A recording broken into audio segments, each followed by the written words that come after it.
sun falls down from its throne. She wakes a beauty I know, I know, I know. In the darkness alone, yeah.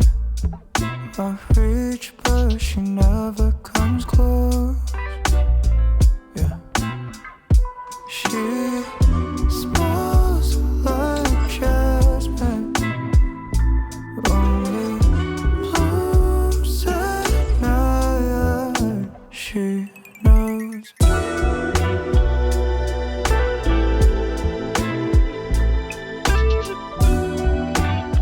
Hey guys, how's it going?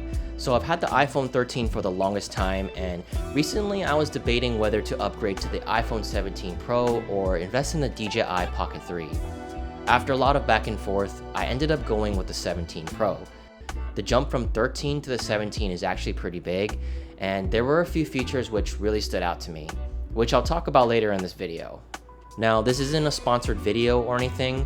I bought this iPhone with my own money, so everything I say here is just my honest opinion.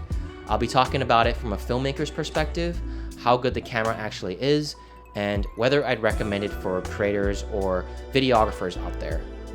Alright, so let's start with what I noticed right away when shooting with the iPhone 17 Pro. The dynamic range is actually really solid. It handles highlights and shadows surprisingly well, and the image looks super clean and sharp even on automatic settings. The iPhone 17 Pro can shoot 4K up to 120 frames per second, which means buttery smooth slow motion, and it actually looks legit. You also get a variety of lenses, 0.5x, which is 13mm in full frame, 1x, your standard 24mm, 2x, which is 48mm, and 4x, which is your telephoto, basically 100mm.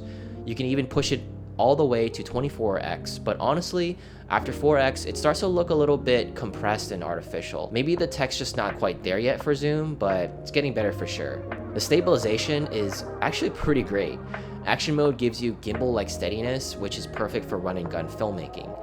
And dual capture is actually really fun if you want to show behind the scenes, for example, or your reaction while shooting something. So this is the iPhone 17 Pro, and it's in the Freewell filmmaking case right now, and what I bought with it is the ND filter. So what an ND filter does is it's basically like sunglasses but for your lens, and it helps you to control exposure with the camera. So this ND filter is actually magnetic, so what I can do is just attach it like this, and then you can go out and create films with this. It's pretty cool. Now, for the filmmakers out there, this is where things get interesting. With the free Blackmagic camera app, you can manually control everything, including white balance, shutter speed, ISO, and even color space. I'm shooting everything in Apple ProRes 422 HQ, and you can even go up to ProRes RAW HQ if you're using external storage. Personally, I'd stick to 422 because RAW eats up storage quite fast. I keep the bitrate on high, record in 4K resolution, and make sure my color space is set to Apple Log 2 HDR for the most flexible color grading in post. What I really like about filmmaking with the iPhone 17 Pro is that it's very compact, it's very light, and the footage that I got so far with this camera, basically it looks like almost like a Sony camera. The one that I'm shooting on right now is the Sony a7S III, and when you see the footage on the iPhone 17 Pro, you'd be thinking that I'm lying if I told you that it's shot on iPhone. So that's basically how good it is. It just looks so cinematic, especially because this filter has a mist on it. And if you know good filmmaking techniques, if you know good composition and good lighting, then honestly, like shooting and making films with this phone, it's gonna match the same thing as you would get from a professional camera. Now, who is this camera really for?